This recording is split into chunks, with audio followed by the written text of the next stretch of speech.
I'd been driving that stretch of I-70 for more than 30 years, and nothing ever scared me. Not storms, not ice, not the long black silence between exits. But that night, somewhere past Topeka, I saw my own headlights coming toward me in the mirror. Same speed, same lane, same damn truck. At first, I thought I was losing it, sleep-deprived, hallucinating. But when the radio hissed and a voice whispered my name, I knew it wasn't in my head. I knew something, or someone, was following me out of the dark I'd left behind a year ago. What happened next changed every mile I'll ever drive. Don't miss this run. Hit that subscribe, drop a like, and listen all the way through. Because before the sun comes up, you're going to find out what was really waiting for me on that road. Jack Collins always said the Great Plains had only two moods at night: a soft hum like a chest rising in sleep, or the hard edge of a blade. On this night, somewhere west of Topeka, the world hummed. His rig, an old but fussed-over Peterbilt with a sleeper he had made livable over the years, took the grade as if it had memorized every dip. The tractor's paint had once been a brazen fire engine red, but 1,000 suns had worked it down to something quiet and matte, like the outside of a worn brick. The trailer behind him carried pallets of canned soup bound for warehouses in Denver. He had carried brighter things, dumber things, heavier things, lighter lies. Food at least felt like a purpose. He was 55, with shoulders that had learned to carry the steering wheel's silence. The wheel buffed his palms, and the road buffed his thoughts. And he liked to think the trade was even. He had a daughter in Wichita he saw when the runs lined up right, and when she had time between shifts at the clinic. He had an ex-wife in Salina who preferred not to speak but accepted the checks. He had a weak spot for truck stop peach pie, an old scar on his left knuckle from a ratchet strap that snapped in a winter crosswind, and a savings account that never stayed full. He had a voice that sounded, even to himself, like it came out of a coffee can. The radio filled the cab in the way only late-night radio can. Commercials for sleep aids, for accident lawyers with friendly last names, for distant voices selling miracle diesel additives and salvation in equal measure. He kept the CB on low, the channel that usually carried banter and warnings and nonsense. Tonight it was more static than speech. Harvest had come and gone. Snow had not yet made up its mind. The sky yawned wide and cold. He took a sip from the travel mug that had ridden more miles than most family sedans. The coffee was burnt in that diner way that made it honest. It kept his eyelids loosely tethered to the rest of his face. On the dash, he had taped a grocery receipt from a station in Russell, a reminder to file it later. The ink had already begun that soft fade toward ghosthood, the way all proof does, if you give it long enough. "Easy now," he told the Pete when a crosswind nudged the trailer. The truck did what trucks do: leaned, considered, returned to center with a patience that made him trust something. All that steel, all that fuel, all that rubber and muscle, and still the road had the last word. He respected the road for that. You either respected it or you learned the lesson that respect was going to be taught anyway. Interstate 70 ran through Kansas like a single sentence spoken without breath. The prairie fell away to both sides, winter dull and endless, as if the country had been ironed flat. Even the stars seemed to arrange themselves into wide strips. He knew this stretch like he knew the map of his own hand. The gas station where the card readers always threw a tantrum. The rest area with the flickering bathroom light. The billboard that used to push fireworks and now pushed a college he had never heard of. The copse of cottonwoods by a creek where, if the wind was right, you could hear frogs even in the wrong season. He thought about a dog he had when he was a kid, a mutt with terrier in it. The kind of dog that looked you in the eyes as if keeping a secret. The animal had loved to chase pickup trucks, which felt like bravery, until it did not. Jack wondered if you could inherit a relationship with roads, the way you inherit your father's ears or your mother's stubbornness. His father had spent a life on a different highway. Grain elevators, auctions, routes made of dirt instead of asphalt. But a highway is a highway in the bones. Maybe that was how you end up alone at this hour, in this weather, with this song on the radio. Not fate, not chance. Just blood following a line on a map. The line took him past a sleeping town, where a water tower wore the town's name like a sweatshirt. A flashing sign warned about a bridge deck that would ice before the rest of the road. He eased off the throttle out of habit more than necessity.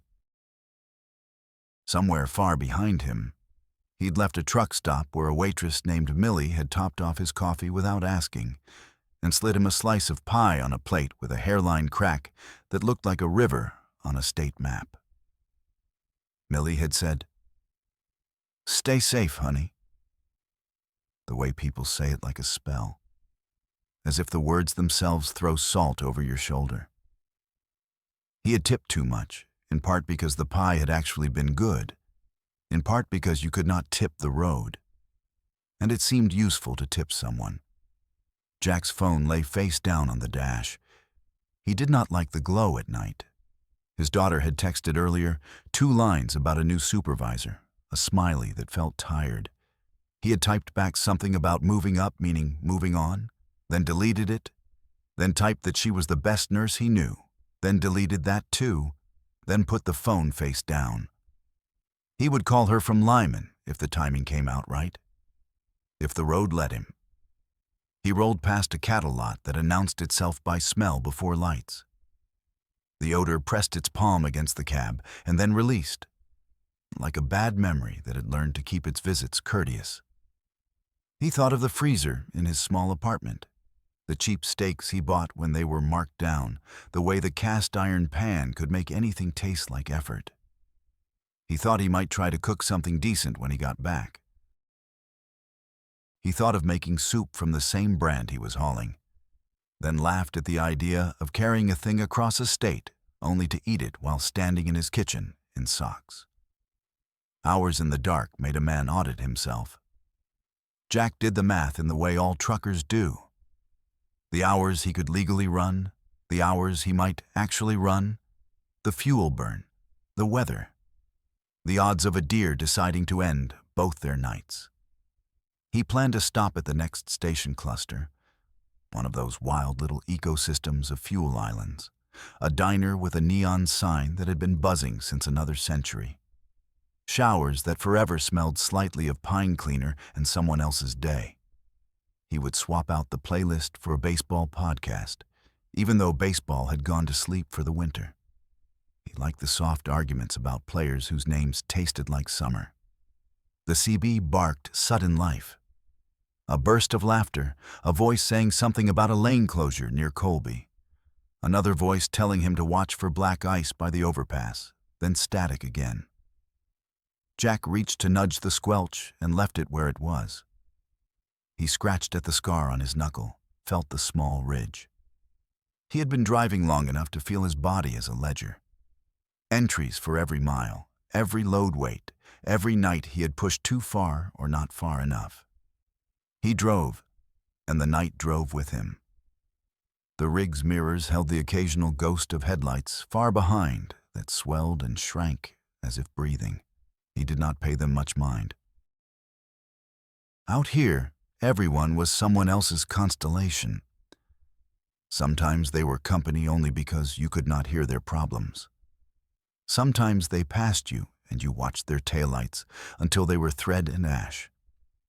Sometimes you passed them and felt, unaccountably, like a promise breaker. He passed an old farmhouse set back from the highway, its porch light burning bright as if waiting for a late return that might be decades late. He pictured the couple inside, if there was a couple, if there was an inside, if it was not just a facade people left on for deterrence. He pictured a kitchen table with a salt shaker shaped like a rooster, a calendar that had never been flipped past August, a pair of boots by the door. Road life did that to him, made him invent rooms to fill the lights he could see but not enter. Sometime between the last town and the next curve, sleep tugged at him in that sly way it does. The lids lowering, the world softening like it wanted to be a secret. He snapped himself back with the kind of muttered oath that never quite makes sense, and popped a piece of gum he kept in the dash.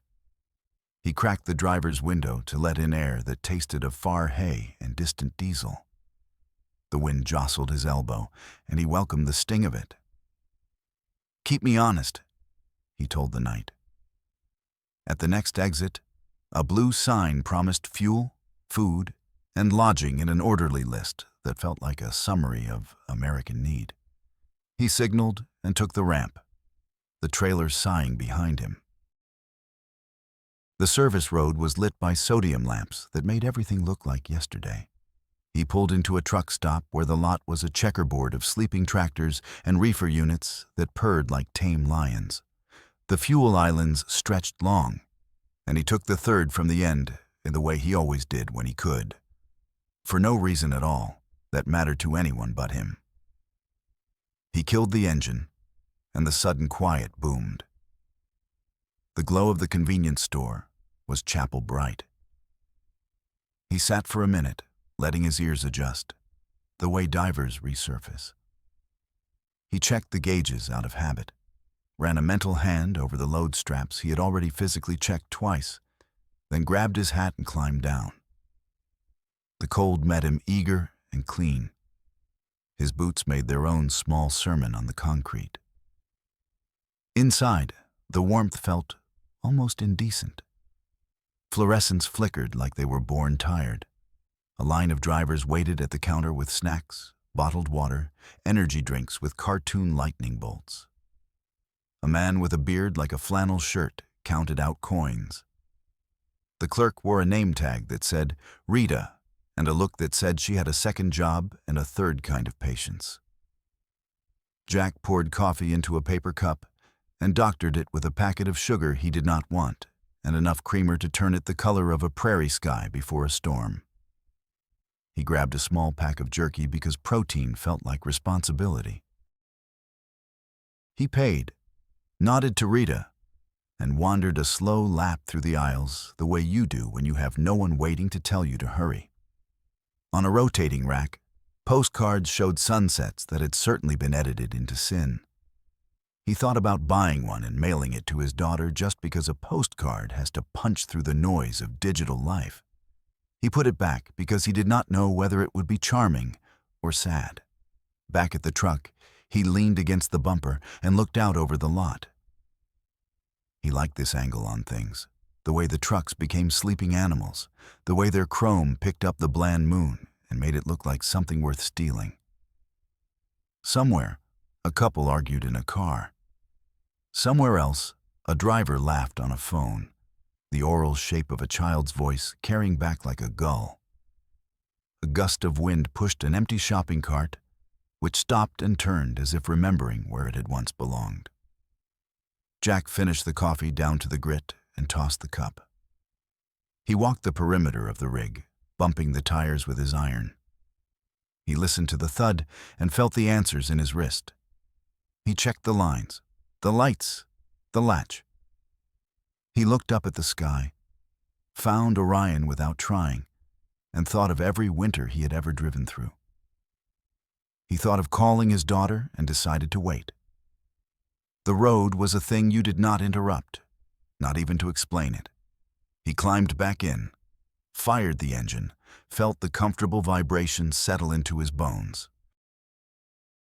He set the GPS not because he needed it, but because it made a kind of ritual out of the next stretch. The screen glowed a polite arrow on a ribbon of blue. West, then more west. The voice offered to guide him, and he told it. I got it. He pulled out, slow and sure, merging back into the night. The interstate accepted him the way the ocean accepts the same boat twice. without interest, but without malice. The mirrors gathered the lot's light and gave it back in small, moving pieces. He fell into the right lane and set the cruise a hair under the limit. The hum returned. The blade dulled. In the distance behind him, far enough to be a suggestion, a pair of headlights appeared, then faded as he crested a long, slow rise. He did not notice them, or if he did, they were just the world reminding him he was not the last awake man in Kansas. The road went on, and Jack went with it, trusting the kind of stillness that only the long blacktop can provide. The stillness that comes right before something changes the tilt of your life. By 1 degree, you will feel forever. He did not know that. He only knew the next mile, the next breath, the next song that would drift in and then out, like someone else's dream. The first thing Jack noticed was not the lights themselves, but the way the mirrors changed flavor. A convex mirror will tell you a story if you stare long enough. It will put a sentence in your mouth you did not intend to say. In his left mirror, a glow lifted out of the dark like a town arriving where no town should be. White at first, clean and far, the kind of headlights you register and forget. He let the cruise do the work and the engine's low drone do the singing. The prairie had folded into itself, the grass gone to straw and secrets. The world smelled like iron and cold. He finished the last of his gum and mashed the wrapper into a small square, the way his daughter used to fold paper fortunes in middle school. He smiled to himself, lightly. The glow in the mirror lengthened, widened, defined itself into 2 clear eyes, hung there a while as if listening to his pulse, then slid closer. Plenty of trucks ran this hour. Plenty of cars, too, nothing to it. Still, Jack reached and nudged the CB, a habit more than a plan. "Any ears up around Oakley?" he asked the air. "How's the westbound?" Static like a hand over a mouth. Then a voice, thin and amused. "Empty as a promise. Watch the overpass on the river, though. She's slick." "Copy that," Jack said. He waited to see if the voice wanted to be company, but it ghosted away, and the static folded back into itself. The cab regained its privacy, the kind that sits next to you like a friend and like a stranger. The lights held their place in the mirror. Not a tailgater, not a pass. Just there. Jack has known bored drivers who set their cruise to mimic someone else's speed out of pure laziness, like a fly pacing a window. He has known rookies who fear the pass the way some people fear heights. And he has known this. The human brain loves patterns so much, it will invent one to feel less alone. He flicked his turn signal and eased into the left lane to pass a farm truck that clung to the shoulder like a barn cat. The lights behind him mirrored the move exactly, signal to signal. A soft orange blink for a soft orange blink. Jack felt the first knuckle of irritation rise. He passed, slid back right.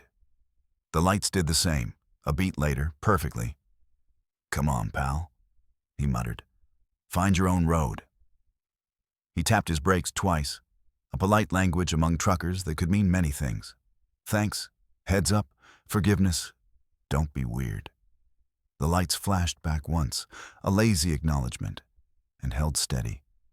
He watched his speed bleed a mile or 2 an hour. No, bleed a few miles an hour. He corrected himself, turning the number into a shape of words, as his mind always did to stave off time. The follower bled the same amount. He rolled his right shoulder, felt the tightness there answer like a stubborn student. The prairie flattened even further in the dark, if that was possible, as if the land were holding its breath to see how this small drama would play. A mile marker slid past, green sign glowing like a nocturnal plant. And though the digits meant everything to the Department of Transportation, they meant only drift and rhythm to Jack. He had no need of arithmetic just now, beyond the kind that kept him and his load between the lines. He tried the old trick of counting to keep the mind from making up ghosts. He counted fence posts in 5s, then in 10s, then gave it up. The mind will count you down some nights, no matter what.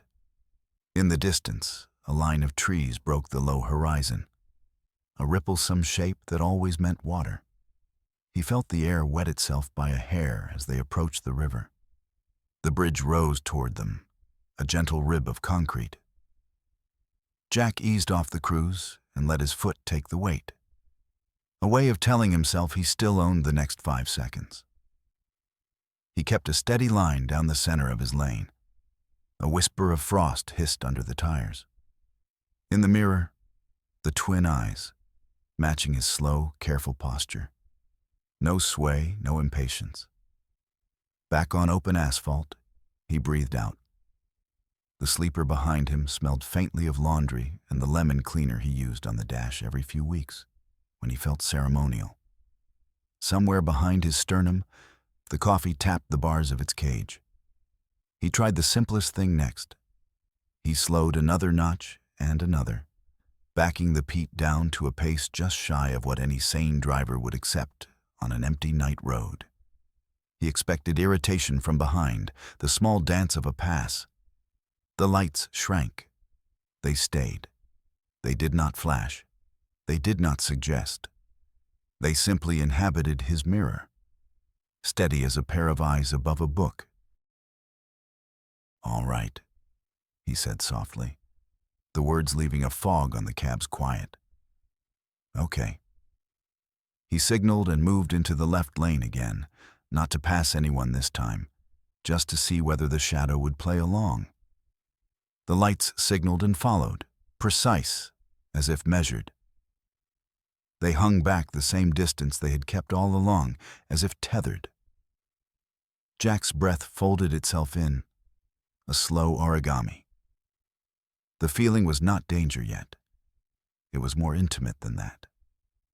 It felt like being watched by someone who knew the names of your high school streets. He went back right.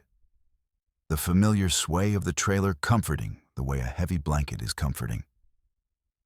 The lights followed, blink for blink. He caught his own face in the glass, lined, steady, more tired than he had admitted back in the fluorescent cathedral of the truck stop. Sheen of stubble. Eyes that still believed themselves younger than the rest of him admitted. The radio took pity on him and offered a late-night program where callers confessed the songs they used to make out to in cars they no longer owned. Jack let it run for a minute, felt the nostalgia bite, and turned the volume down until it was only a rumor. He preferred the sound of air moving over steel. The next exit came up with its menu of needs. He signaled early, too early for pride, and took it. The service road swung past a closed farm supply store and a diner dark as a closed eye. Sodium light made the cracked pavement look like paper left on a dashboard all summer. He rolled under it and onto the far edge of the parking area where no one bothered anyone. He set the brake. The rig settled into its haunches. He did not cut the engine. He let it idle, a low heartbeat. In the mirror, the light sailed off the interstate, coasted down the ramp, and turned into the same lot as if it were the only logical choice. A big tractor, a sleeper as tall as his, its grill catching just enough gloom to look like teeth. It kept a respectful distance, parked near the far fence, where a chain-link gap showed a field full of unsaid things. Jack's scalp tightened. That animal reminder of the time he had stepped on a snake as a boy, and only realized it after the recoil. He unclipped his seatbelt and sat with his hands on the wheel as if he had been told to do so by someone who carried an authority he did not want to test. "Hey there," he said to no one. He cracked the window again. Cold. A little diesel. A silence that belonged to large spaces. He picked up the CB mic, pressed the talk button, and made his voice easy. "Evening, Shadow. You looking to pass or dance?" Letting go of the button, he listened. For a bit, All he got back was static, then the thinnest distortion of a human exhale. Or maybe the ghost of his own breath bouncing off an empty channel. He thumbed the talk button again. Lots open out here. Plenty of room to stretch. Nothing. Not a laugh, not a swear, not the ritual insult. The rig across the lot sat with its running lights on, no interior flare, no movement he could clock. He divined the outline of a driver shape only because his brain wanted someone to be there. The wind kicked up and let a tumbleweed toss a shadow along the chain link like a thrown hat. He could get out, walk over, knock on the door, play the script of two professionals sorting out a small offense. He could call highway patrol and tell them he felt like a man being followed by the weather. He could pull back onto the interstate and run the Pete until the gauge clocked nothing but empty, just to see where the other truck would give up. Instead, he stayed put and used the one tool that had saved him more than once. He waited. Waiting is a kind of language of its own on the road. It says, "I am not yet the person you want me to be." A minute, then another, slid by in the lopsided way minutes do in cold. A pickup pulled in, stayed near the pumps, never cutting the engine, then left. Somewhere a radio played a song Jack had changed oil to 30 years ago. He reached for his coffee, found only the memory of it, and laughed once at himself for wanting a thing that simple and that impossible at the same time. The rig across the lot moved, not toward him, not away. It adjusted, a tiny repositioning, as if the driver had felt a pebble under his tire and wanted to feel it again. The running lights flickered in that way that means nothing and too much. Jack slid the truck into gear and let the idle carry him forward, around the far edge, back toward the exit. He did not look directly at the other driver, because animals know better than to make eye contact if they do not want to fight. He passed within the polite distance that counts as a handshake. As he pulled away, he felt the eyes, his or theirs, he could not tell. Trace the shape of his trailer, the number stenciled near the back door, the place where the paint had chipped into a crescent moonscape. He hit the ramp, eased onto the westbound, and greeted the black ribbon again like someone rejoining a conversation he had left to use the restroom. At speed, the road felt like a return to rules. He settled into the right lane, found his old pace, let his shoulders climb down an inch. The mirror held only his own red taillights bending around a curve. Then nothing. He told himself to put it down, to call it a weird little ballet in a state that specialized in long, weird little ballets. He told himself to retrieve the thread of his earlier thought about postcards and daughters and pies and not make a mountain out of a headlight. Then, cresting the next low hill, the mirror found them again. Two white eyes rising, not hurried, not hesitant, finding his rhythm as if they had borrowed his metronome back at the last exit. They settled in at the same comfortable remove, blinked once like a wink, and held perfect, precise, patient. Jack felt the center of the wheel warm under his palms. He pulled in a long breath and remembered the farm dog from childhood, the one who had chased a neighbor's truck as if chasing was praying. He remembered, uninvited, the small sound a pickup makes when it rolls over something that should have been able to get away. "Okay," he said again, this time to the shape behind him, this time to the stretch of highway that had become a corridor. "Let's see what kind of dance you want." He thumbed the turn signal, waited 3 blinks, and slid left. In the mirror, 3 blinks, a slide. He went back right. They went back right. The sky to the west had that faint glaze that is not light, but the idea of it waiting a long way away. Jack glanced at the fuel gauge, at the clock without reading it, at the small photograph tucked in his visor of a girl with a missing front tooth and a sunburn from a lake day half a lifetime ago. He spoke into the quiet with the calm he kept for broken chains and whiteouts, the voice he used when he needed himself to listen. "All right, buddy," he said. "If you're coming with me, you better be ready for the long part." The road unspooled, and the mirror kept its story going.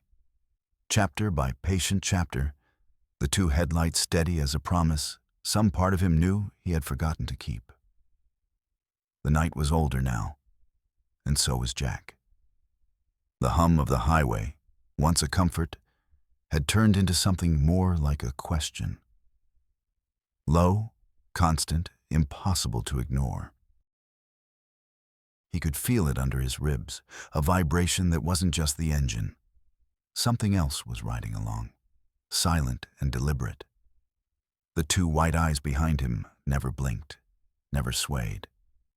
If he sped up, they sped up.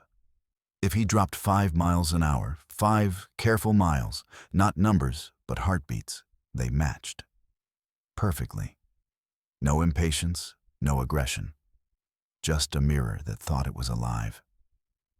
He took another long pull from his thermos. The coffee was cold now, a ghost of caffeine and burnt sugar. His hand shook when he set it down. Not from fear, not yet.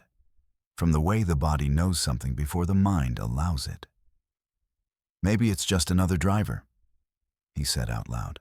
"Same schedule, same route." He almost believed it, but his voice didn't. It cracked a little, like old leather in winter. He flicked the radio on, craving noise. Static filled the cab. Then an old Hank Williams song, the kind his father used to hum while fixing the Ford tractor in the barn.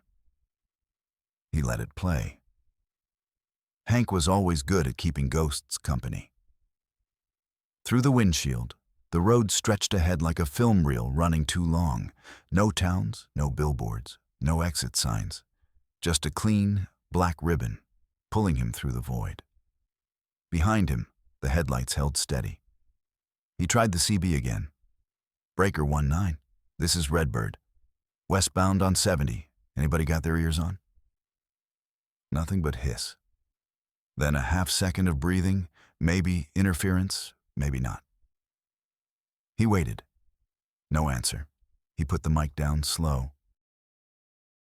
"Yeah," he whispered. "Didn't think so." He gripped the steering wheel tighter, knuckles pale in the dashboard light. His mind started to drift toward old stories. The ones truckers tell in diners at 3 in the morning. About phantom rigs, about drivers who fell asleep and woke up staring into a rear view that had someone else's face in it. He had laughed at those stories once, over a slice of pie and a refill. But now the laughter didn't reach him. He needed a test, something simple, something human. Up ahead, a rest area sign appeared, half hidden by frost. "Jackson County. Rest stop 1 mile. "Okay," he said. "Let's play." He signaled early. 3 blinks, moved right. The headlights mirrored the move, same timing. At the off-ramp, he slowed down to 30, then 20. The headlights slowed too. He took the curve, entered the rest area. It was empty. A row of picnic tables, a vending machine glowing like a lonely thought, a restroom building standing under a single flickering bulb. Jack parked near the edge, nose facing the exit, always ready. He turned off his headlights, but left the engine idling. The mirrors caught only shadows. For a few seconds, there was nothing. Just the sound of the idling diesel and his heartbeat in stereo. Then, like a cue, the headlights appeared at the mouth of the rest area. The other truck rolled in and slow. Too slow, tires whispering on asphalt. Jack's breath fogged the window. "Come on, then," he muttered. "Show yourself." The rig stopped 50 yards back. No motion inside. No cab light. Just the hum of its engine. Jack's hand hovered near the door handle. Part of him wanted to step out, march across the lot, demand an explanation. Another part, the one that had seen what loneliness can do to a man, told him to wait. He waited. 30 seconds. A minute. 2. The truck didn't move. Finally, he shifted into gear. "All right, partner," he said, half to himself. "You win this one."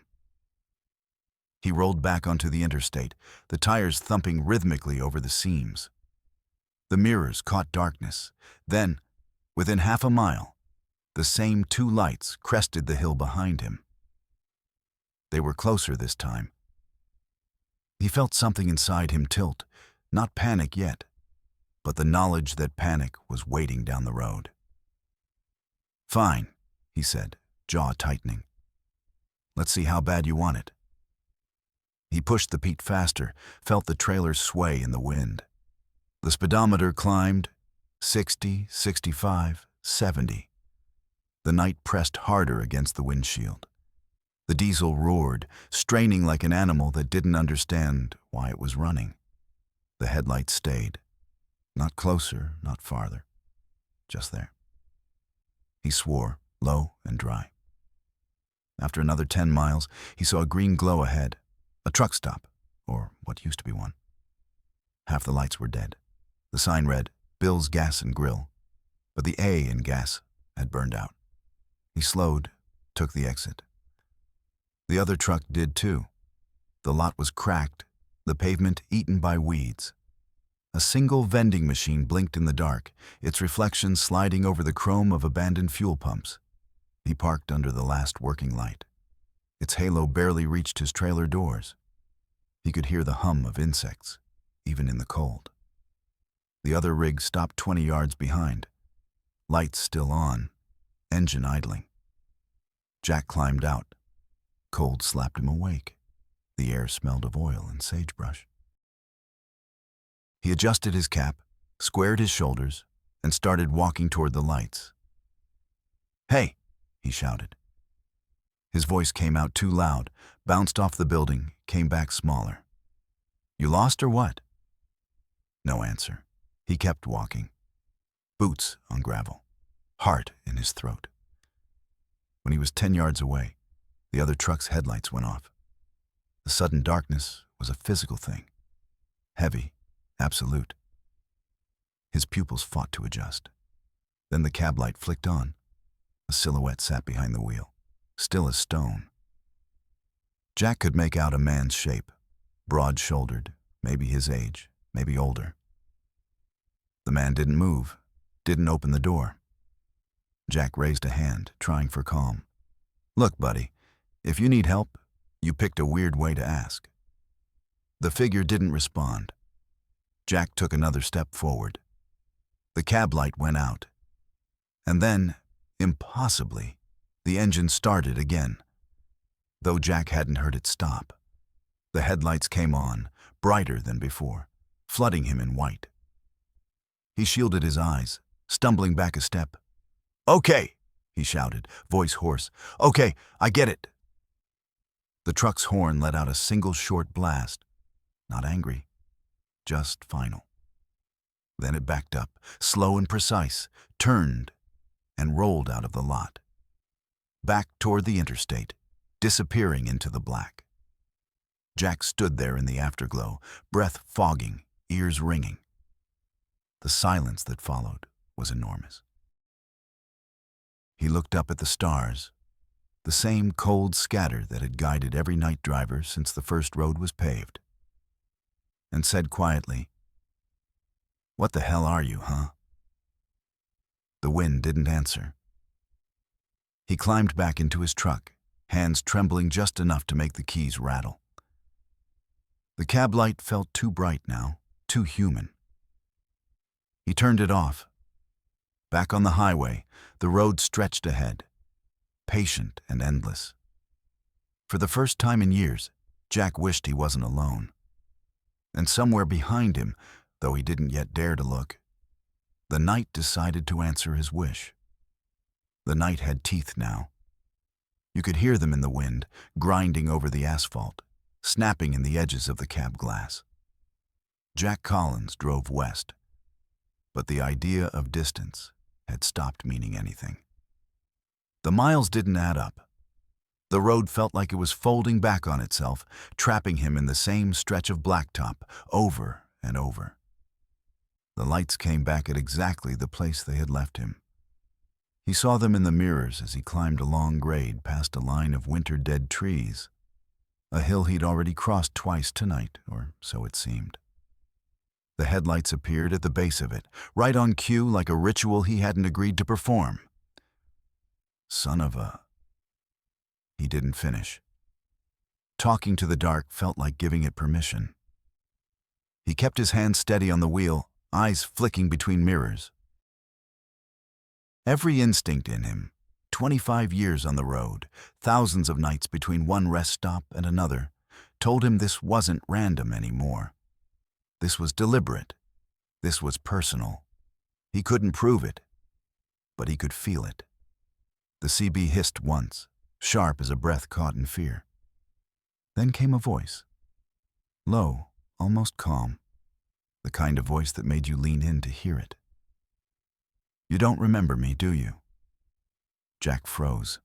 His thumb hovered over the mic. He looked down. The CB channel light was still glowing green. Live. You don't remember, the voice said again, softer now. But you will. Then static swallowed the signal, like a curtain closing. Jack switched channels, flipped frequencies. Nothing. Just the hum of empty air. He turned the volume off. The silence that followed had weight. His pulse beat behind his eyes. What the hell is this? He thought. Who could... He stopped himself. The answer came fast and cruel. There was someone he might have forgotten. Last year, maybe 2. No, it was 1 winter back, heading east through Colorado. He'd seen wreckage on the shoulder, a car on its side, lights still blinking, hood crushed. He'd been behind schedule, heavy on hours, close to hitting his logbook limit.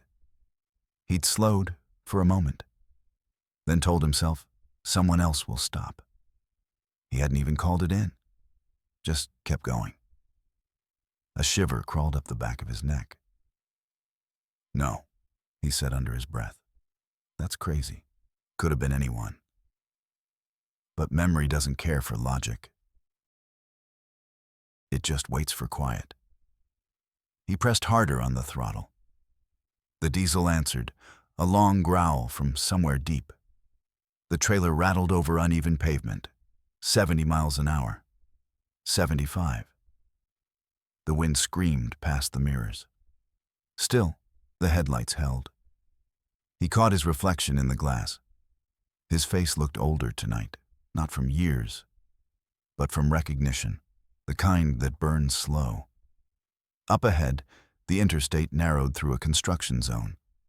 Cones lined the lane like orange ghosts.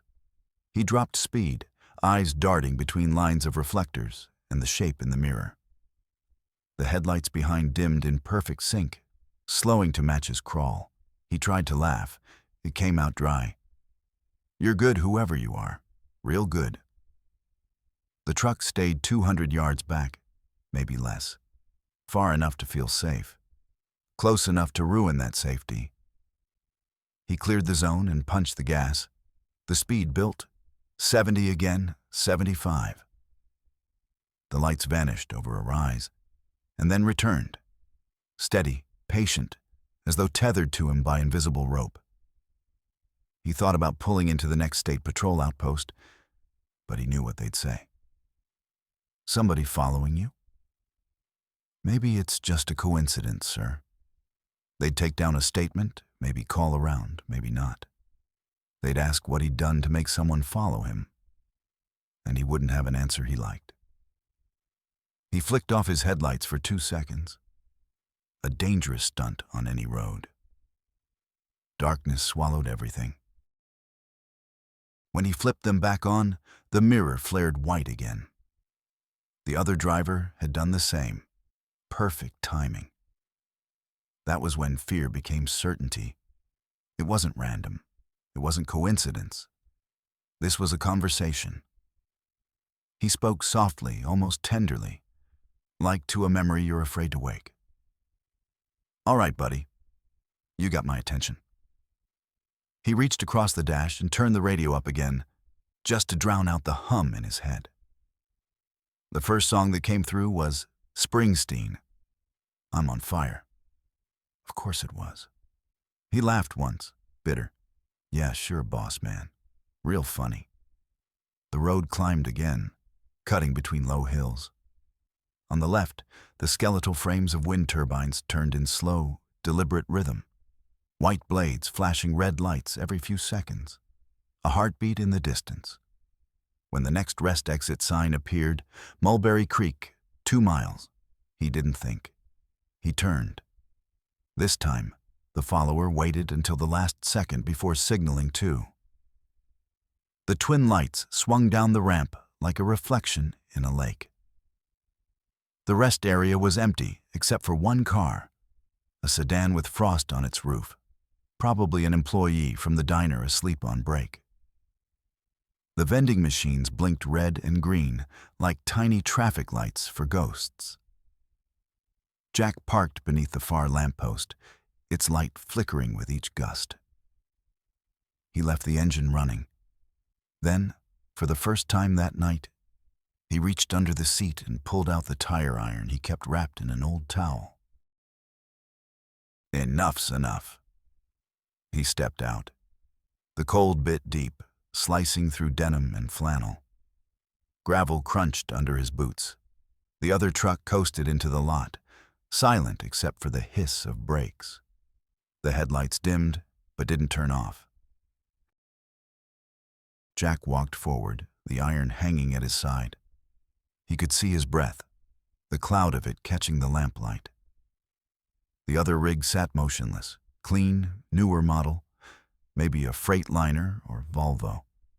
Silver, hard to tell under the moonlight. Its engine rumbled low, patient. "Hey," Jack called.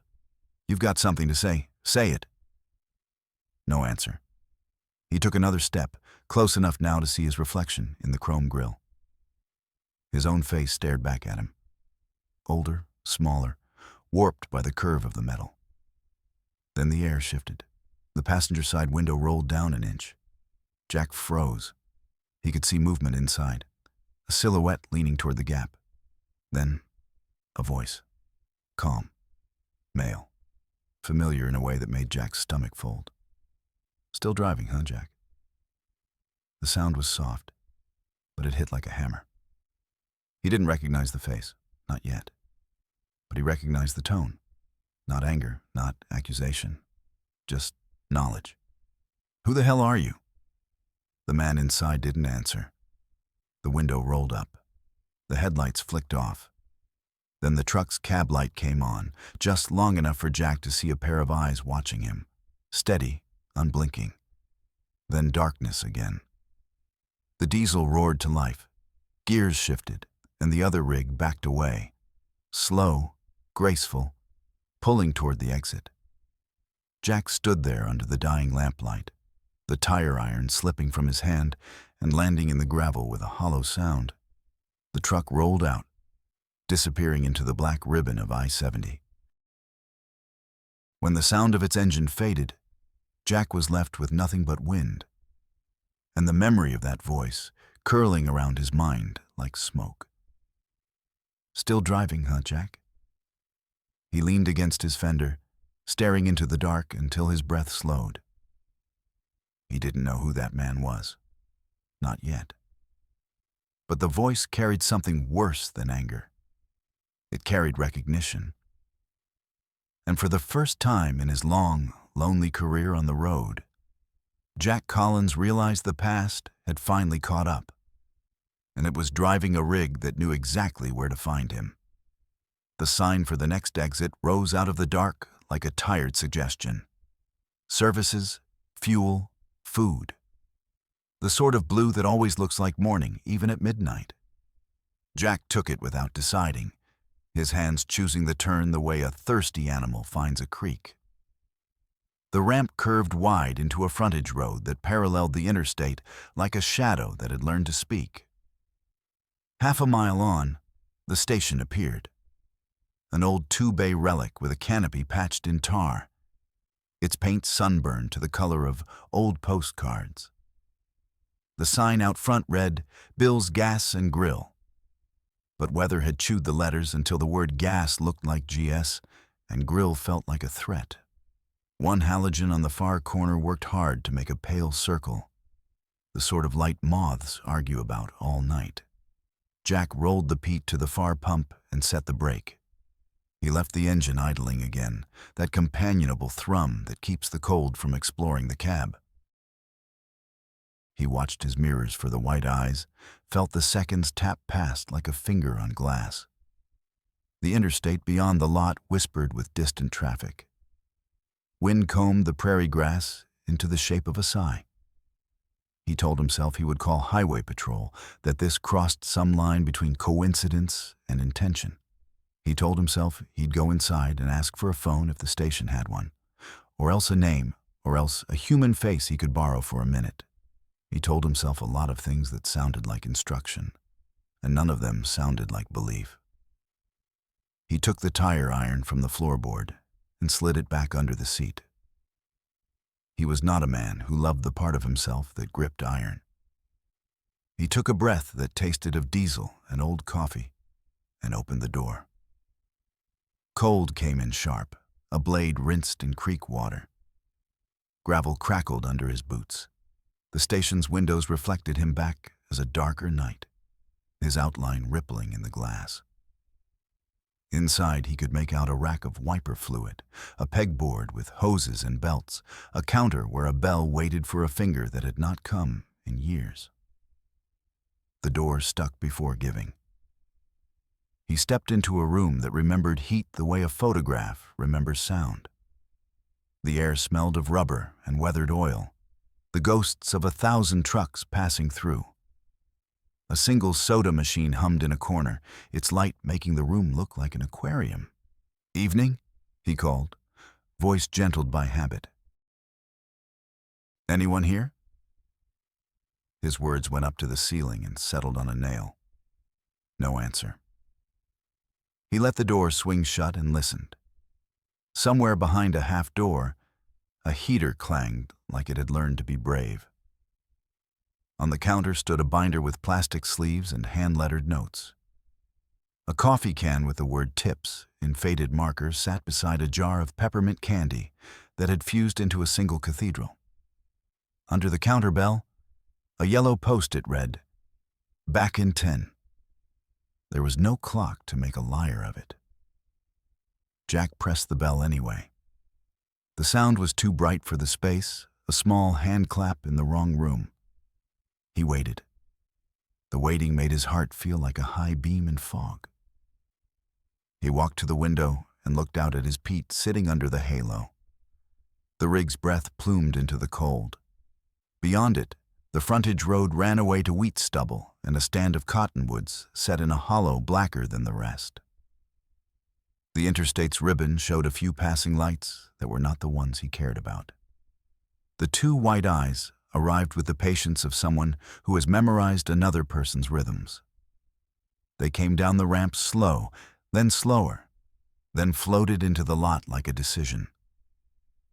The other rig took a position not behind him now, but across from him, facing him, pointed like a question.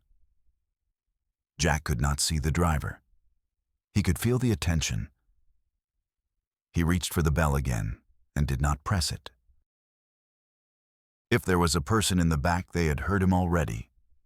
If there was not, the bell could not build one. He found a payphone along the wall, a relic bolted into purpose.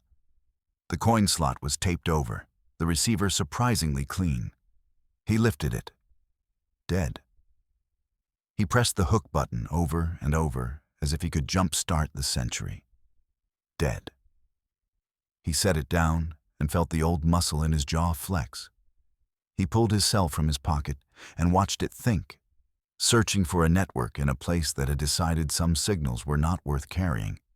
2 bars staggered into view, then one, then none, then one again, like an apology. He thumbed his daughter's thread on instinct before he caught himself and put the phone face down on the counter, as if it could overhear him. Headlights spilled sideways through the station's windows as the other rig crept forward half a truck length, then stopped. The way an animal steps out of brush to make sure you know it can. The room brightened, then dimmed. A moth knocked itself silly against the soda machine's glass. Jack stepped back outside. The air took his breath again, that polite theft. He raised his hands to chest height, palms out, the way you do when you are trying to tell a nervous horse you came with peace and not a rope. "Driver," he called, the word doing the work of sir and friend and enemy all in one. "I don't know what you're doing. I don't like it. If you need something, ask. If you have something to say, say it. If you want me scared, congratulations." He expected anger to arrive when he said the last part. Instead, a calm settled over him, the way a room calms when someone finally speaks the wrong name out loud, and there's nothing left to pretend. He let his hands fall. He waited. The other rig's passenger window came down an inch. That same inch, a shape within leaned toward the gap. The voice Jack had heard at Mulberry Creek came through, unhurried. "You passed me once," the man said. "Not tonight. Different night. Same road." Jack made himself breathe through his nose so his mouth would have room for words. "You're going to have to help me here." "You already know," the voice said. And there was no triumph in it, only fatigue. "You decided the clock was heavy and the accident was small. You decided somebody else would stop. Maybe they did. Maybe they didn't. You decided it was not your problem."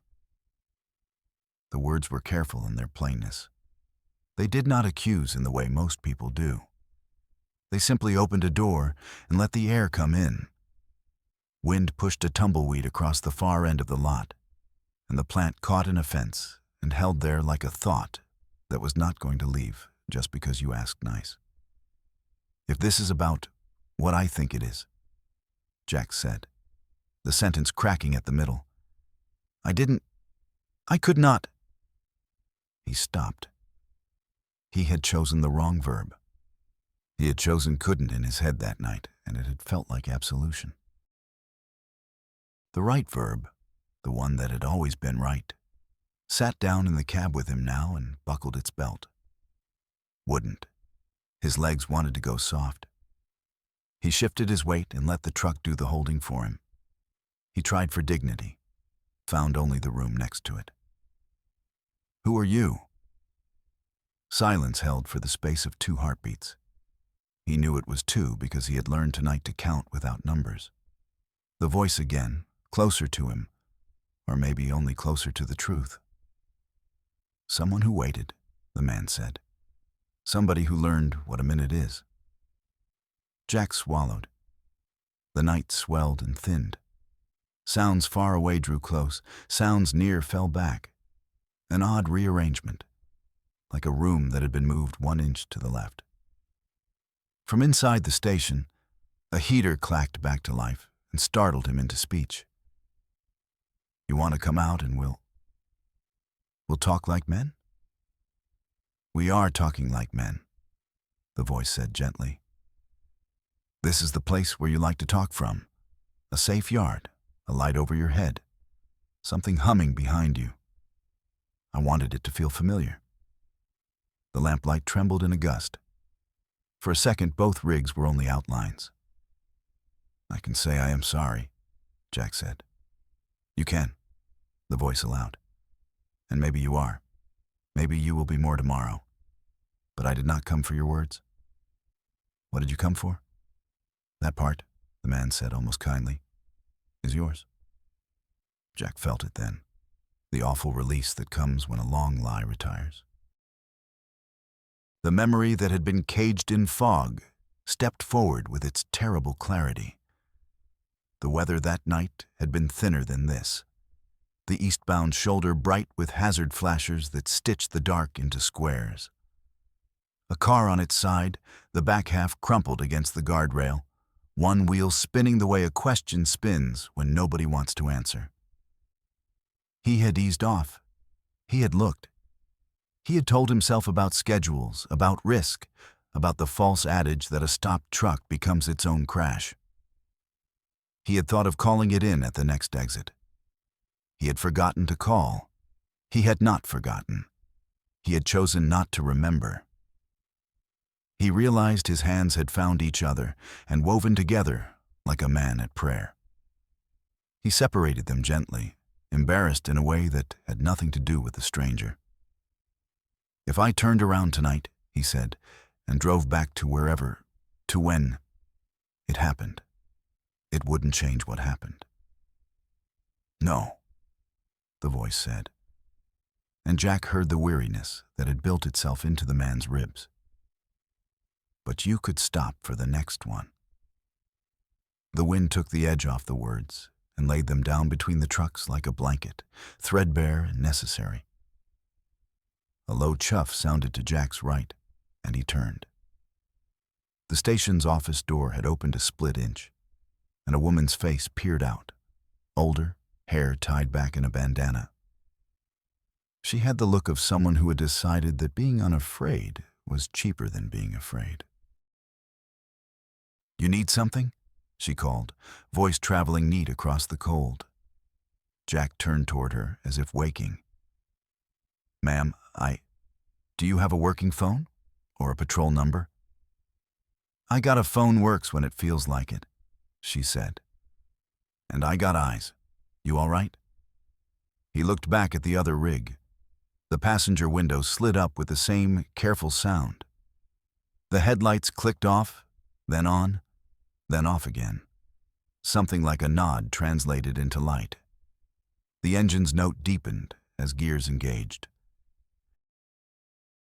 Jack wanted to stop the man, wanted to demand names, dates, wanted to build a courthouse right here in this cracked lot and put himself on the stand before anyone else could. He took a step that way. The other truck rolled back, slow, respectful, turned in a motion too smooth to be anything but practiced, and headed for the exit. It paused at the edge of the light and held there a breath, then went out into the dark, a silver body becoming absence. The woman at the office door squinted after it. "Friend of yours?" Jack let out a sound that was not laughter and not a sob. "Not exactly." She opened the door wider and let warm air shape the doorway. "You look like you could use coffee that's seen better days." He followed her inside, the bell on the door giving a small, brave ring. The office was clean despite the age, a pride that showed in small lines. A swept corner, a wiped counter, a map tacked to the wall with pins like freckles. She poured coffee from a dented steel pot into a paper cup and pushed it across with a hand that had done this for 100 drivers before he was born. "You call the troopers if you want," she said, nodding at a landline that sat like a caged animal. "But from what I saw, that was between you and him." Jack wrapped the cup in both hands, grateful for the burn. "Feels that way," he said. "You done somebody wrong?" she asked, not unkindly. "I did nothing," he said, and then corrected himself because the truth was owed. "I did nothing when I should have done something." She nodded slowly, as if cataloging inventory. "World's made out of those," she said. "You gonna fix everyone, you'll be here a while." "I can fix the next one," he said. "That's what there is," she agreed. "You want a sandwich? I got ham that's seen a day or two and mustard that's past its prime but not illegal." He found a corner of his mouth to lift. "Maybe just the coffee." They stood a minute the way strangers do when they have been introduced by a thing they will never name. The heater clanged again, pipes expanding into the night. "Name's Luann," she said. "I keep the lights on because someone has to." "Jack," he said. Well, Jack, the interstate keeps going whether you go with it or not. But if you're asking me, you shouldn't sit here too long. Whatever that fellow wanted from you, he got it. Sometimes the only way to keep breathing is to shift into gear. He nodded, took a swallow that scalded just enough to remind him he was still arranged in one piece, and set the cup down. "Thank you," he said, aware of how flat and small gratitude can sound when it tries to cover too much. "Drive with your eyes open," she said. "That's all any of us get." Back outside, the cold had sharpened one more notch. He climbed into the peat, the seat catching him like an old friend that forgives on a schedule. He rested his hands on the wheel and looked into the mirror out of habit, and found only his own taillights making the lot look warmer than it was. He set the cup in the holder and let the engine's idle sound like a promise he had renewed. He did not look for the white eyes. He did not need to. He knew they existed even when they were not present. That was the trick. That was the lesson. When he pulled back onto the interstate, the on-ramp seemed shorter than it had before, the merge gentler, the westbound lanes wider. The prairie breathed, and for the first time all night, he felt his chest agree to the rhythm. A mile, then another. No lights in the mirror but his own. The sky ahead had begun to pale in the smallest way. A bruise deciding to forgive. He drove with the radio off and the CB quiet, and the world both larger and more specific than it had been the hour before. He watched the shoulder as if it might speak. He watched every pulsing hazard, every stranded car, every shape that could be a person deciding whether to be brave or to be gone. He watched as if his seeing could bend the night. Behind him, there was nothing for now. But the space did not feel empty. It felt occupied by a choice, what he had finally made. "Next one," he said to the cab. "I stop." The road held him to it, the way a good oath holds a man. Not with iron, but with a thread he has tied himself. The first hints of dawn were just beginning to blush on the far edge of the world when Jack caught movement in his mirror again. 2 miles back, maybe less.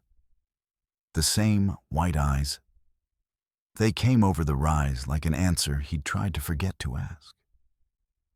He'd known it wasn't over. Some part of him had felt it, even as Luann's words still sat warm in his chest.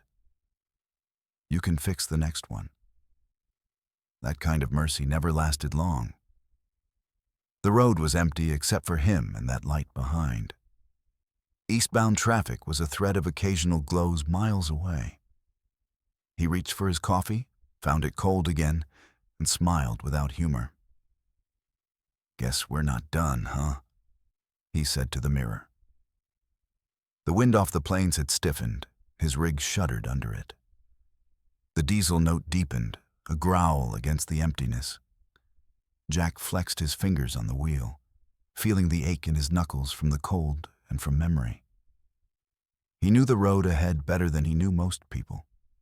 Every bridge, every gas station, every spot where the highway patrol liked to sit. He knew a rest area about 20 minutes on, one with a wide pull-off and a line of trees that bent the wind. If the other truck stayed behind, that would be where he'd stop for real. Not to hide, to finish. He thought about calling someone, his daughter maybe, just to hear her voice. But what would he say? "Hey, kiddo, there's a ghost on my bumper?" No. This was his alone. The road had been his whole life.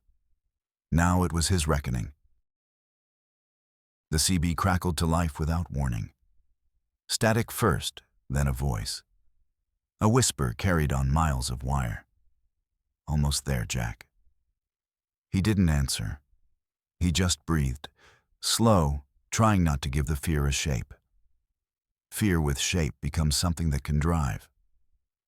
The rest area appeared at last, its sodium lights buzzing against the new gray of morning. He took the ramp, the tires humming low, the trailer sighing behind him. The other rig followed, as patient as ever. The lot was half full. 2 reefers parked close together, a camper and a pickup with a tarp over the bed. Jack pulled into the far corner, under a lamp that flickered like a failing heartbeat. He cut the engine. Silence hit hard. He sat there, waiting. The other truck eased in behind him, stopped maybe 50 yards away. Neither of them moved. The only sound was wind in the prairie grass and the ticking of cooling engines. Jack climbed down, boots meeting the frozen asphalt. The dawn light washed everything in cold silver. He walked toward the other rig, each step a decision. Halfway there, the driver's door opened. A man stepped out. He was about Jack's age, maybe a few years younger, lean but worn. His face looked like it had forgotten how to sleep. Deep lines cut around his mouth, and his eyes were the color of asphalt after rain. He wore a brown jacket zipped to the neck, hands empty. "Morning," the man said, calm. "Didn't think you'd stop." Jack stopped 10 feet short. "You've been following me all night." "I have." "You want to tell me why?" The man studied him for a moment. Then he nodded toward the highway. "You remember a year ago last winter? Eastbound, near the border? Night like this, only colder?" Jack's throat tightened. There are a lot of nights like that. This one had a car flipped in the median, a woman inside, her husband waving a flashlight, trying to get somebody to stop. The man's voice didn't rise. It just landed. "You slowed down, you looked, then you drove on." Jack's breath left him in a cloud. "You can't know that." The man's mouth moved, something between a smile and a tremor. "I can, because that was me, Jack." The world narrowed to the space between them. The wind forgot to blow. Jack took a step back, boots grinding on gravel. His tongue felt thick. She was already gone. "She wasn't." The man's tone didn't accuse. It just stated, "Not yet." Jack shook his head once, hard. "There were cars behind me. I saw brake lights." "They stopped later," the man said. "But by then she wasn't breathing. And I've had a year since then to replay every mile of that night. You know what I kept thinking?" Jack didn't answer. He couldn't. The man took a breath that sounded like it hurt. "I kept thinking maybe if I'd been the one behind you, I wouldn't have passed either. Maybe I'd have kept driving too. Because that's what we do, right? We keep the wheels turning, we don't stop. Not until the logbook says so." Jack wanted to speak, but the words wouldn't line up. He looked at the man, really looked. The same slump in the shoulders from long hours behind a wheel, the same cracked skin on his hands. They could have been twins in another life. "You wanted revenge," Jack said finally. "No." The man's answer came soft. "I wanted you to feel the distance, the kind that doesn't end when the trip does." They stood there in the gray light, 2 figures carved from the same tired metal. Jack swallowed hard. "I can't change it." "You can't," the man agreed. "But you can remember it. You can carry it.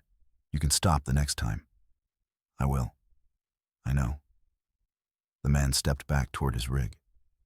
Jack wanted to call out, to ask his name. But something in the way the stranger moved said he didn't need one. Some debts don't use names. The stranger climbed in, the door closing with a quiet finality. His engine turned over once, twice, caught. The headlights came on, soft, almost forgiving. Jack lifted a hand, not in farewell exactly, but in acknowledgement. The other truck rolled past him, onto the ramp, and up to the highway. By the time Jack turned, it had already vanished into the early morning fog. Nothing left but the smell of diesel and the echo of that voice. He stood there a while, hands in his jacket pockets, the wind tugging at his sleeves. The sun was bleeding into the horizon now, turning the prairie gold at the edges. He thought about the man's words. Maybe I'd have kept driving too. It wasn't comfort, it was truth. He looked at his truck, the only home he'd ever trusted. The chrome on the bumper caught the sunrise, throwing light into his eyes. He blinked, smiled faintly, and whispered, "Let's keep it honest, huh?" He climbed back in, started the engine. The Pete shivered, came alive. As he eased onto the highway, a pair of taillights ahead flickered once in the distance. Red, steady, human. Then they were gone. Jack didn't chase them. He just drove, the dawn unfolding like forgiveness across the plains. The road had changed color. The blacktop no longer looked like night, and it looked like memory. Flat, gray, endless, and full of the quiet things you only hear when the world stops talking back. Jack Collins drove west in silence. The hum of the Peterbilt was steady again, but he no longer trusted the sound. Too much had been said without words. He had been on this stretch for nearly an hour, or maybe it was a year. Time felt elastic, pulling at the edges of his thoughts. He wasn't running anymore. There was nowhere left to run to. The sun climbed higher, washing the frost off the hood, turning every smear on the windshield into tiny golden rivers. The interstate spread out before him, straight as penance, long as regret. He hadn't seen another vehicle since the man had gone. No headlights behind him, no eastbound glows ahead, just Kansas unrolling forever. The CB was off, the radio too. He didn't need company, not now. He kept replaying the stranger's words in his head. I wanted you to feel the distance. He had. And now the distance was inside him. He thought about the accident again, clearer this time, like the night had finally stepped aside to let the truth walk through. The flashers in the dark, the car on its side, the man waving a flashlight, his movements frantic, desperate. And Jack, slowing, calculating, telling himself it's too dangerous. You'll just make it worse. He'd believed that lie the way men believe things that make life simpler. His throat went dry. She wasn't gone, he whispered, repeating the stranger's words. Not yet. The truck cab felt smaller now, like the air had thickened. He could hear his own breathing, sharp and uneven. He rolled down the window and let the cold air slap his face.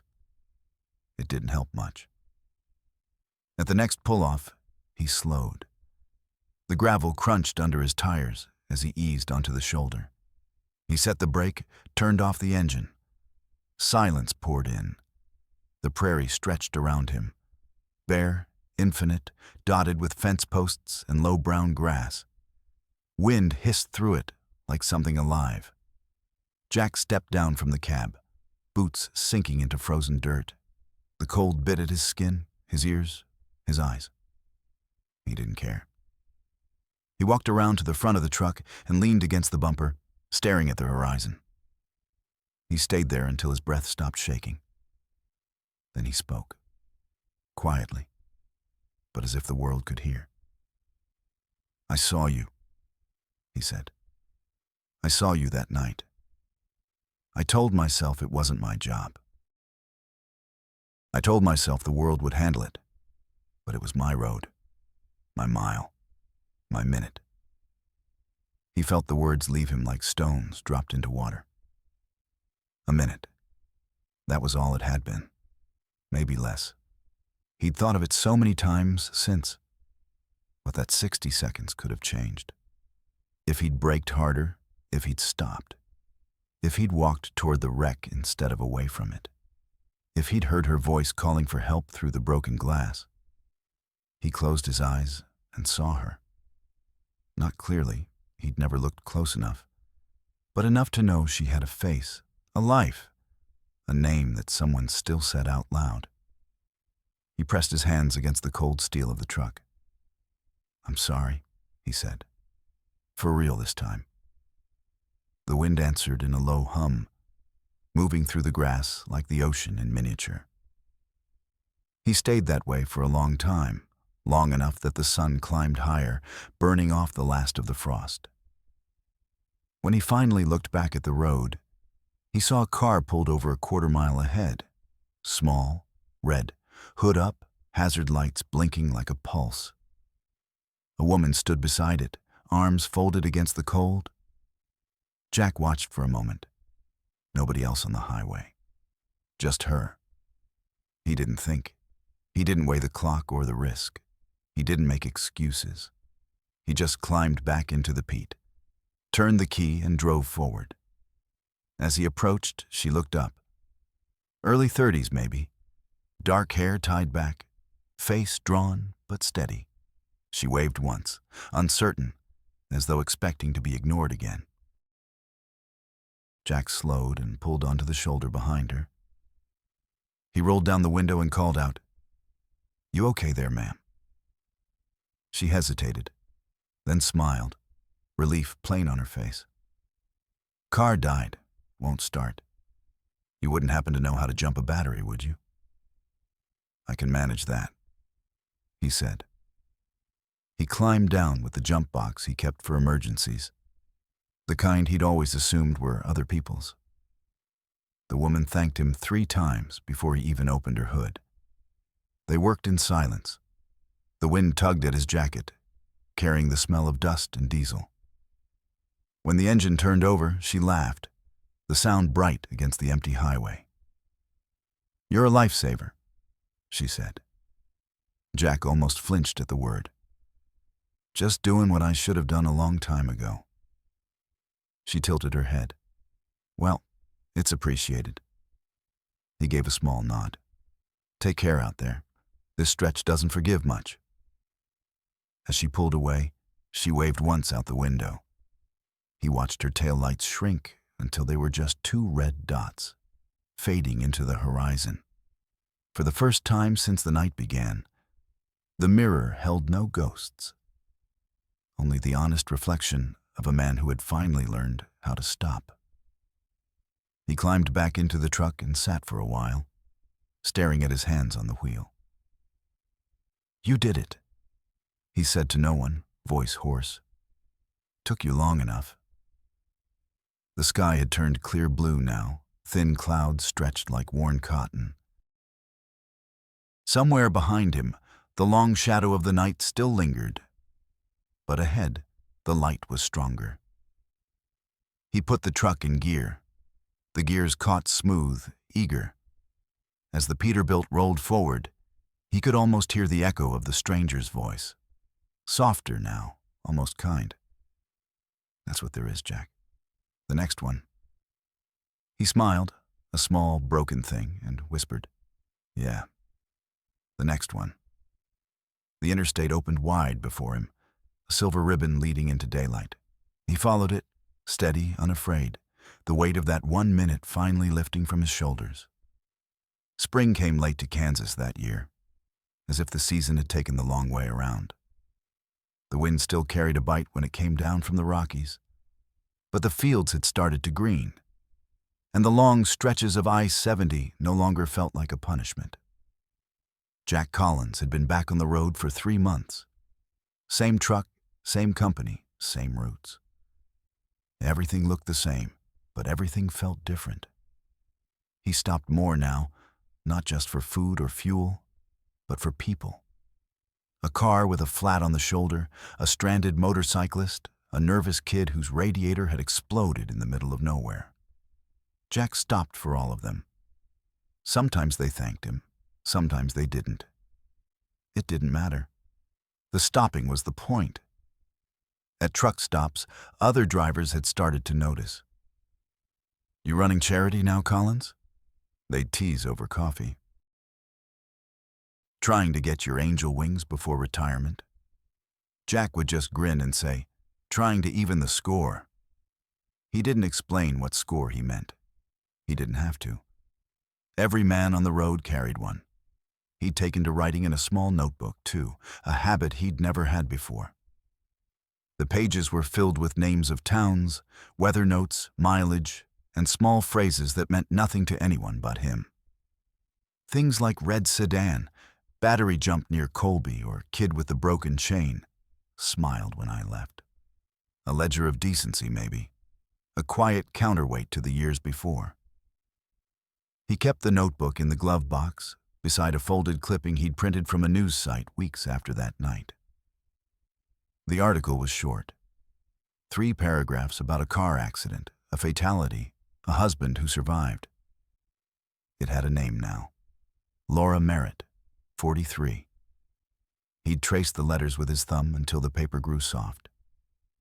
Sometimes, when the sky went bruised and low and the radio turned to static, he'd hear the man's voice again.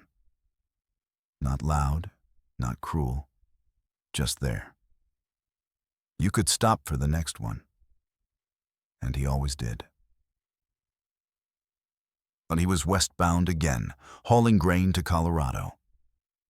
The road shimmered with heat in the early afternoon, the horizon bending and trembling like a mirage.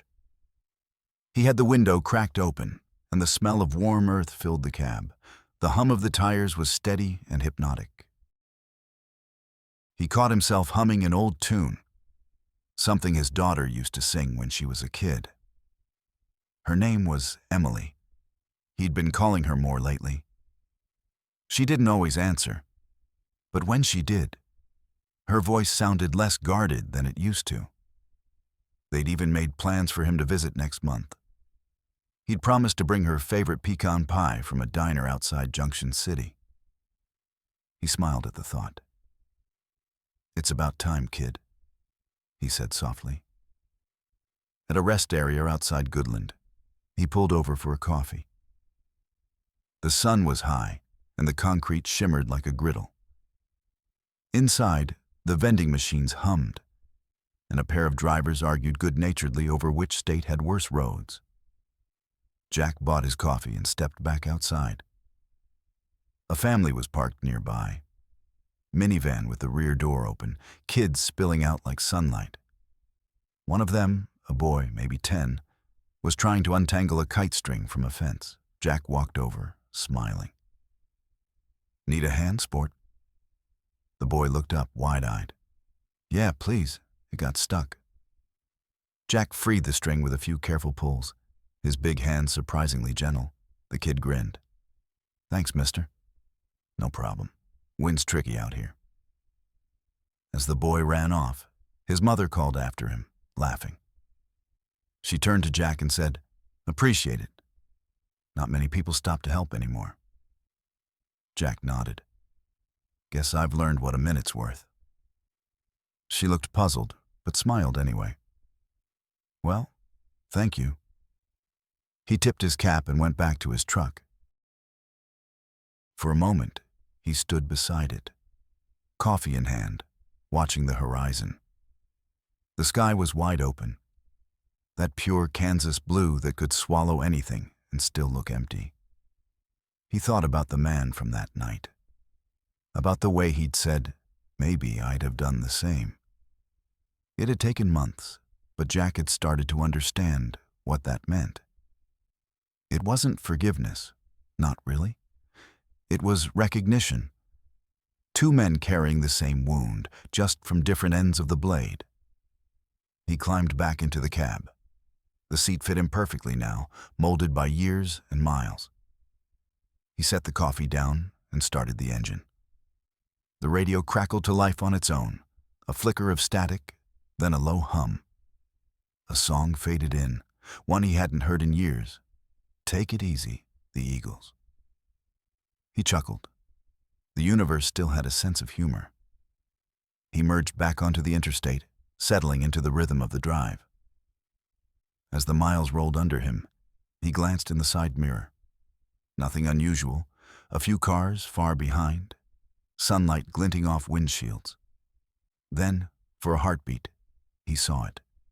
2 distant headlights, perfectly spaced, keeping to his lane. His pulse jumped. He blinked, leaned closer to the glass. A second later, a semi crested the hill behind him, blue cab, different model, different color. Just another trucker doing his run. Jack exhaled slowly and smiled. "Easy, old man," he murmured. "Not every light's a ghost." Still, he kept an eye on those headlights until they passed him, heading west into the glare. As they went by, the other driver gave him a friendly honk and a wave. Jack returned it, 2 fingers off the wheel.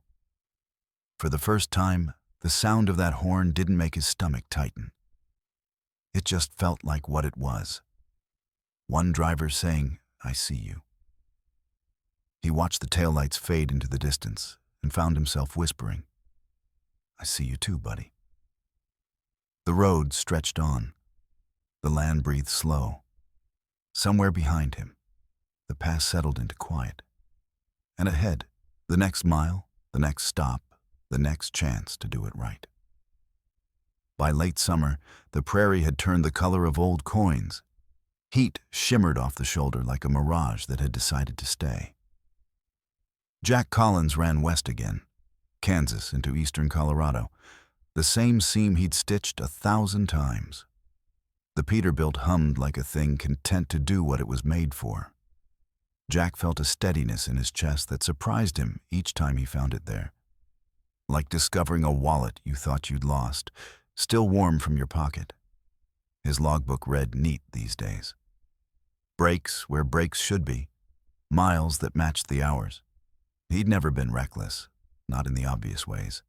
He'd always prided himself on being professional, disciplined, dependable. Now he had added something quieter. He was watchful. The shoulder lived in his peripheral vision the way the gauges did. Hazard blinkers were a language he checked before the radio. He ran with the windows cracked a finger's width, even when the AC worked fine, just to let the world inside. It had been months since the night on the ramp, and the rest areas, and the sodium light that buzzed like a conscience. The notebook in his glove box had grown thicker with small entries. Wind picks up near mile marker 208. Watch for blown tires. Helped older couple in a Buick. Left them a gallon of water and a smile. Young trooper near Colby. Green as spring, but kind. Emily had called him on a Tuesday. He'd been parked at a blue and white rest area with a metal buffalo statue that tourists climbed like it owed them something. Her voice came clear over the line from Wichita, smoother than he remembered. "Dad?"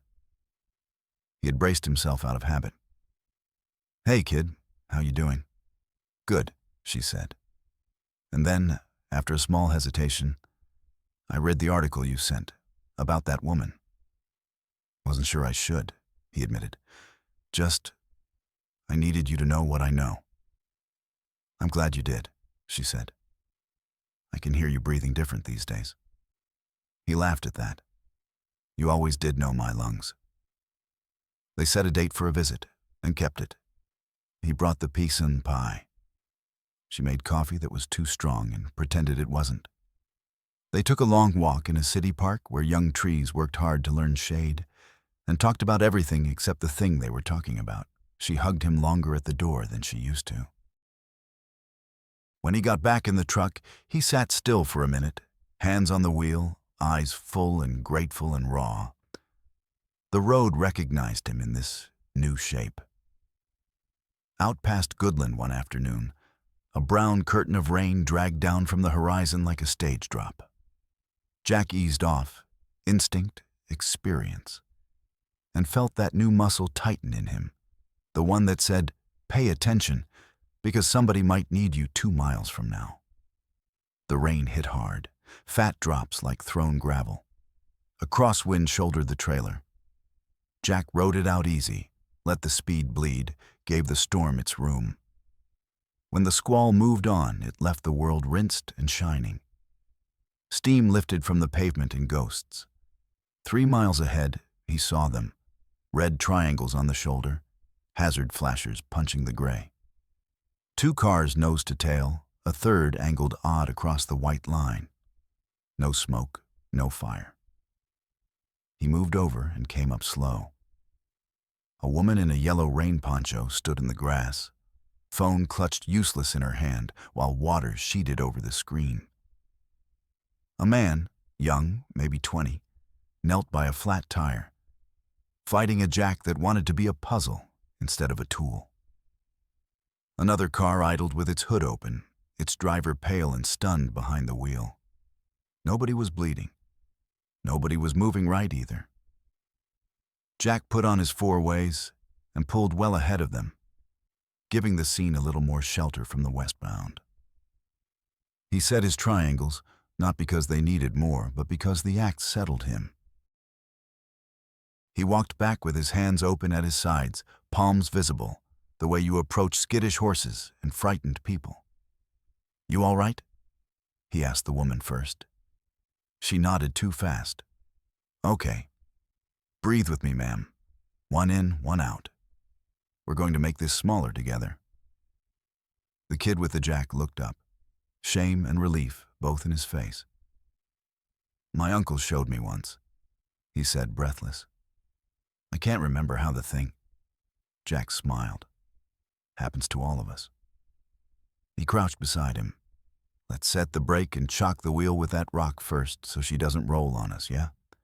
Then we'll show your uncle up proper." He changed the tire with the kid, careful to let the boy's hands do most of the turning, careful not to steal from him the moment he would need in some future storm.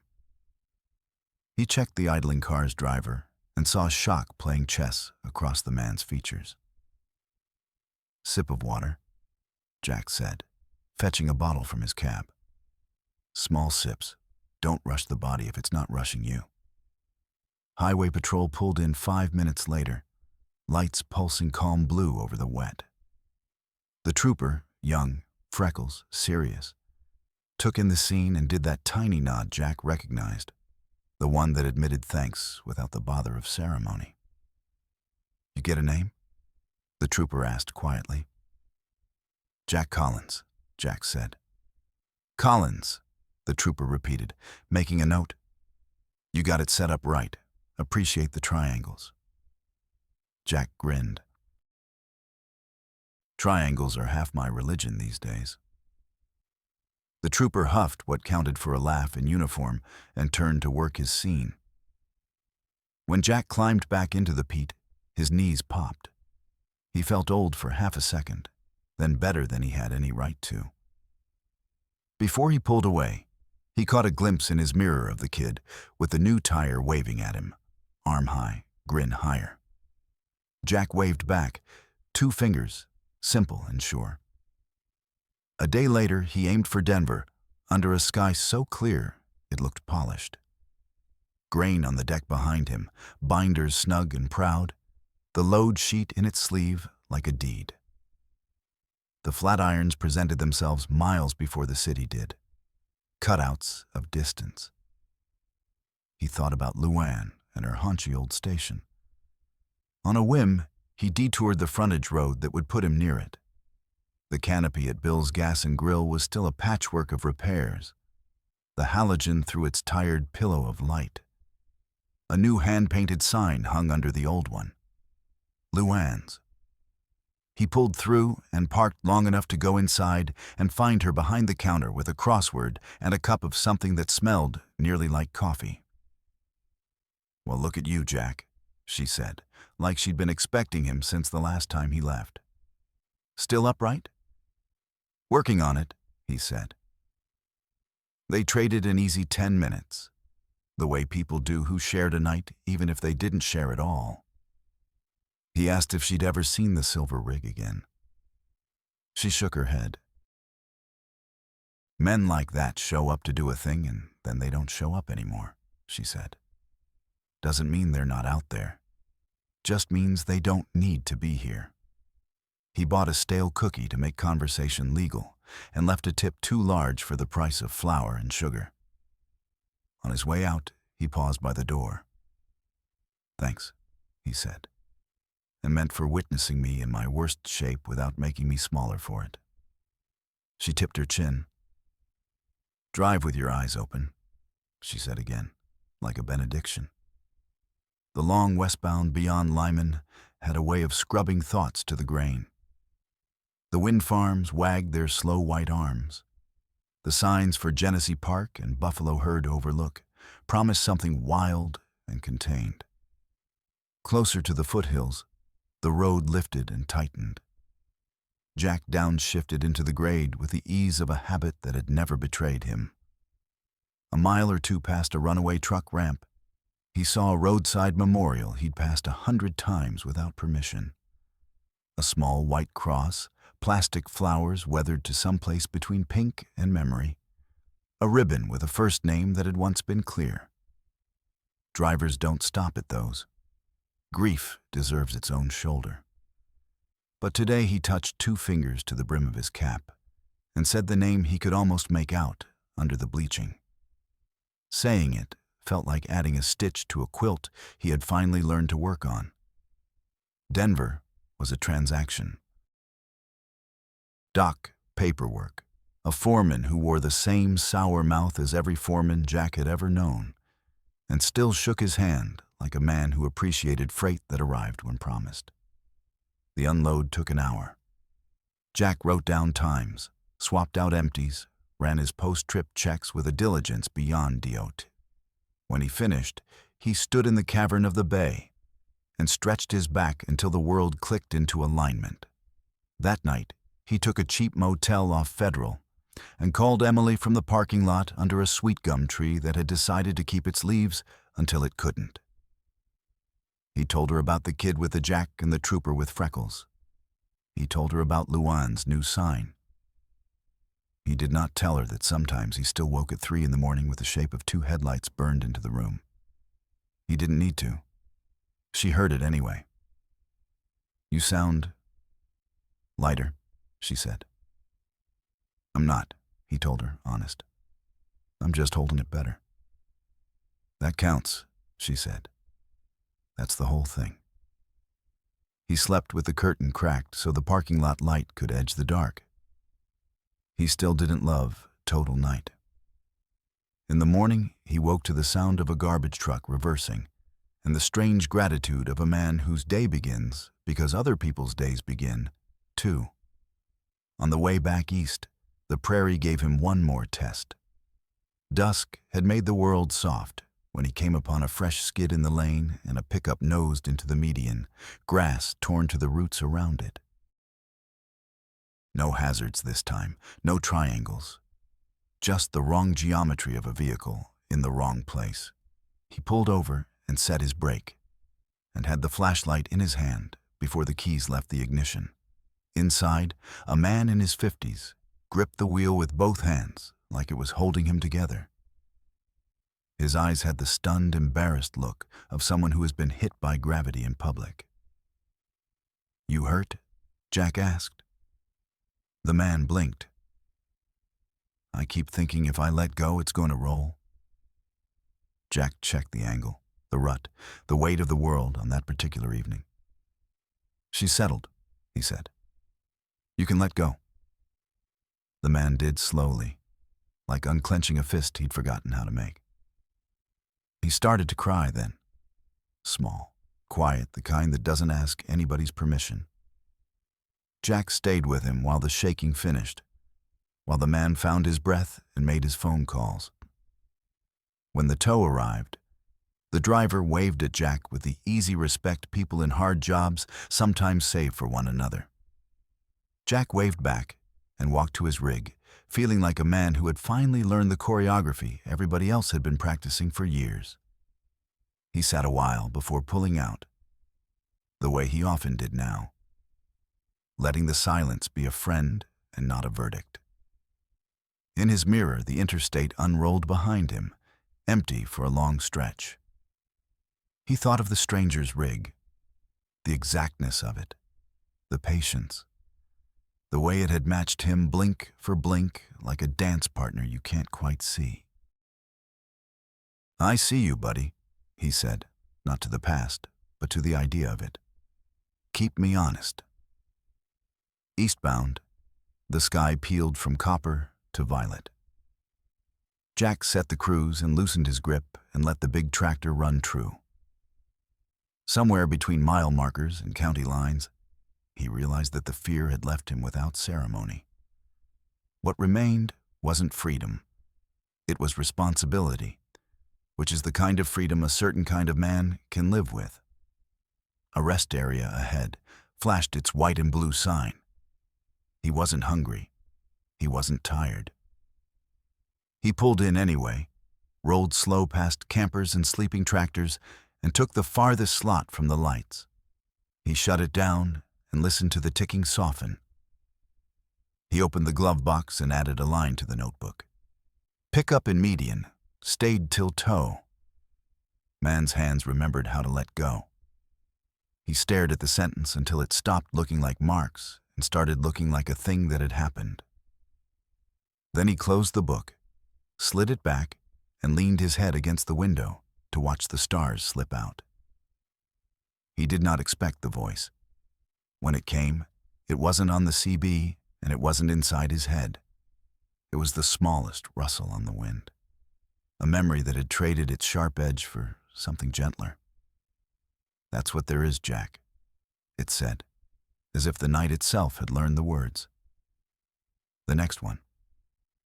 He smiled into the glass. I know.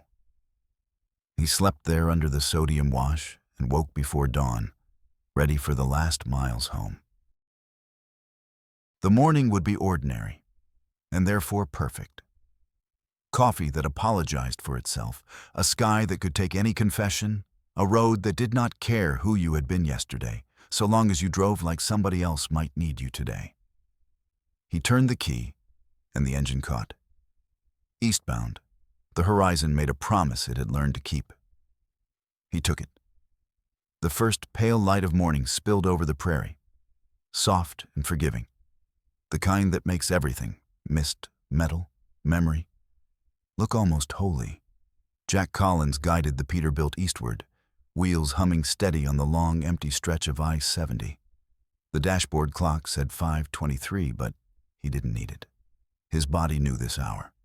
The in-between, when night hadn't quite given up, and morning hadn't yet decided what kind of day it was going to be. The radio whispered low. Some AM station out of haze, fading in and out. Preacher talk, a little weather, a country song about missing home. It all blurred together into something close to peace. He sipped coffee from a new thermos, a gift from Emily. The mug had a small engraving on the side. 1 mile at a time.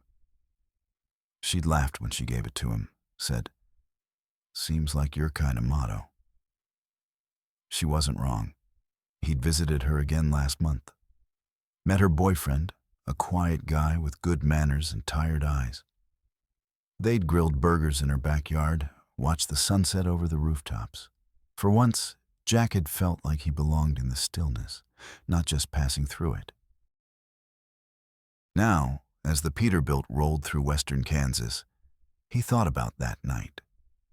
About how far he'd come, not in miles, but in mercy. The road no longer felt like punishment. It felt like purpose. He drove with the window half down, letting the wind tear through the cab. The air smelled of wheat and morning dew. The world was awake again. And then, in the mirror, he saw it. 2 headlights. Not close, half a mile back, maybe more. Just far enough to feel familiar. He didn't tense this time. He just watched. The lights held steady, neither gaining nor fading. Jack smiled faintly. Guess I shouldn't be surprised. He turned the radio up just a touch. Willie Nelson was singing "Blue Eyes Crying in the Rain." The headlights behind him flickered once, as if acknowledging the tune. He let out a quiet breath. "Yeah," he said. "That one's for both of us." The sun climbed higher. The prairie turned gold, then white, then green again. The truck's shadow stretched long across the shoulder, a dark twin keeping pace. Jack thought about that man, the one from the night that had changed everything. He wondered where he was now, If he still drove? If he'd found something like peace? "Hope you did," Jack murmured. "Hope you got home." A hawk rose from the ditch and wheeled overhead, its wings flashing silver. He watched it for a moment, then turned his eyes back to the road. Up ahead, a sedan sat on the shoulder, hood open, hazard lights blinking. Instinct kicked in before thought could. He flicked on his signal and pulled over. The driver, a young woman, maybe 25, stood beside the car, waving uncertainly. Jack climbed down and asked, "Battery?" "Yeah," she said. "Wouldn't start this morning." "Lucky for you," he said, smiling. "I'm in the business of helping folks these days." He jumped her car with the practiced ease of a man who'd done it 100 times. The engine turned over, and she beamed. "Thank you. I didn't think anyone would stop." Jack tipped his cap. "You'd be surprised who's watching out for you on this road." She nodded, not understanding, but grateful anyway. As she pulled away, she honked twice, cheerful and bright. He watched her disappear into the daylight, the sound fading into wind. Then, for a heartbeat, the air felt thick, the way it does right before rain. He looked into the mirror again. The two headlights were still there, half a mile back, steady as ever. But this time, he didn't feel fear or guilt. He felt company. He raised his hand, palm open toward the mirror, and said quietly, "I see you, buddy." For a second, the lights flashed twice, slow, deliberate like a nod. Then they faded over the rise, dissolving into sun. Jack smiled, a deep, steady thing. He rolled the window all the way down. The wind caught his hair, the smell of diesel and distance filling the cab. The road stretched before him, endless and shining, cutting through the land like forgiveness itself. He set the cruise, settled his hands on the wheel, and whispered the only prayer he still believed in. "Keep me honest. Keep me moving." The horizon opened wide. The Peterbilt rumbled forward, strong and sure, carrying one man and his invisible passenger toward whatever waited beyond the next mile. Well, thank you for listening to this story. If it spoke to you, please like, subscribe, and share your thoughts in the comments. Your support keeps these stories rolling down the road and inspires the next one to be told.